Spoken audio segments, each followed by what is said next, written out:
A gente hoje, o Roberto Mota, o Cristiano Beraldo e também o Acácio Miranda. Tem mais uma notícia. Tribunal de Justiça de Santa Catarina derrubou a lei da escola sem partido, que foi sancionada pelo governador Jorginho Melo em 2023.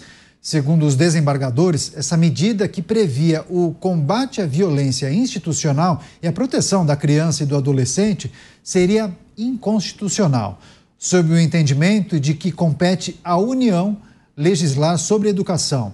Essa norma foi apresentada pela deputada estadual Ana Campagnolo e foi questionada pelo PSOL, que fala em viés ideológico por trás da medida.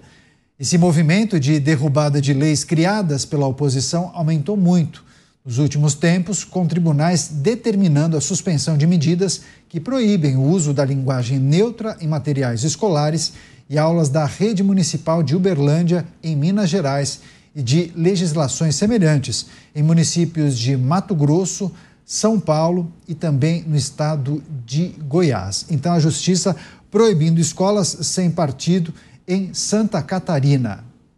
Recebendo as pessoas que nos acompanham pelas emissoras de rádio em todo o país, vou passar a palavra para o Acácio Miranda, vai analisar uma decisão da segunda instância de Santa Catarina, o TJ catarinense, proibindo o projeto ou a lei que foi instituída, sancionada pelo governador, escolas sem partido. Você, Acácio Miranda, como avalia o que a gente precisa considerar em relação à lei escola sem partido e essa decisão do TJ que diz que é uma medida inconstitucional? Essa notícia tem muitas camadas, Caniato. Eu acho que a gente tem que começar pela judicialização da política. Você bem disse, nós temos a liberdade de cada um dos poderes e quando uma legislação é aprovada no legislativo e uma minoria de parlamentares discorda, ao invés deles discutirem no plenário e aceitarem a posição dos seus pares, eles acabam judicializando essa questão e jogando no colo do judiciário.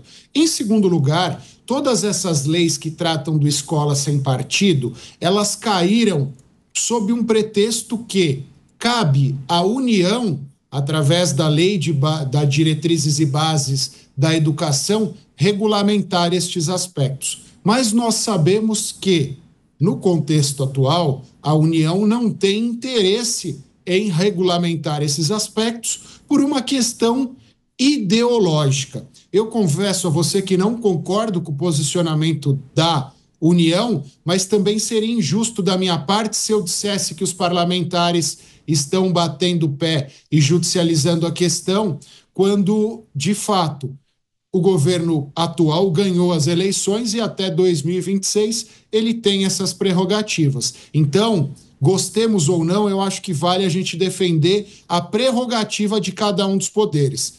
Ao legislativo cabe legislar, a gente tem que deixar o legislativo legislar sem interferências que surgem dos próprios legisladores. Você, Cristiano Beraldo, a decisão do TJ catarinense, Tribunal de Justiça, proibindo a lei Escola Sem Partido, que tinha sido sancionada pelo governador Jorginho Melo, e a gente tem acompanhado também movimentos parecidos da Justiça em outras localidades do país. Beraldo? Eu acho que existe, primeiro, a incapacidade da oposição de conseguir aprovar isso em Brasília. Então, é um assunto, é um tema que vem sendo discutido há anos ali em Brasília e que até hoje não se tornou uma lei federal. Os estados vão avançando conforme as demandas da sua base, ali, dos deputados e do próprio governador, mas aí começa a enfrentar esse tipo de resistência jurídica e uma discussão que realmente coloca a decisão final dependendo de anos de debate no judiciário. E aí isso nos remete a uma realidade brasileira dessa nossa estrutura, desse nosso pacto federativo absolutamente inviável, que tira por completo a autonomia dos estados. Ora, qualquer pessoa razoável compreende que as demandas de São Paulo inclusive na educação, são completamente diferentes das demandas do Amapá, do Acre, do Maranhão. E estas bases estabelecidas lá por Brasília, elas não são suficientes para dar o mesmo nível de educação para todos os jovens brasileiros.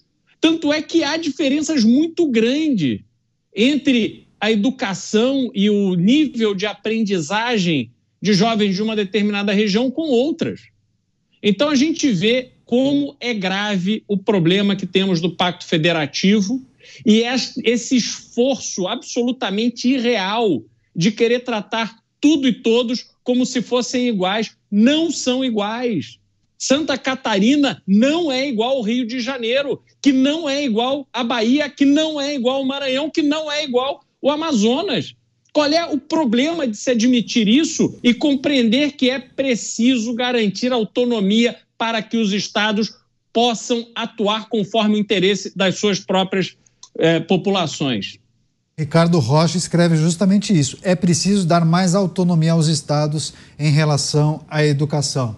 Só relembrando a nossa audiência, inclusive o TJ disse que essa medida, que previa o combate à violência institucional e proteção à criança e adolescente, seria inconstitucional, sob o entendimento de que compete à União legislar sobre a educação, como bem destacou e lembrou o Acácio Miranda.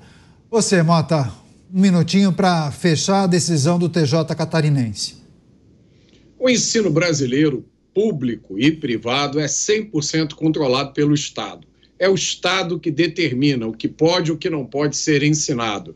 Esse ensino estatal, a estrutura é toda controlada por sindicatos, todos de esquerda, e por políticos obcecados por verba.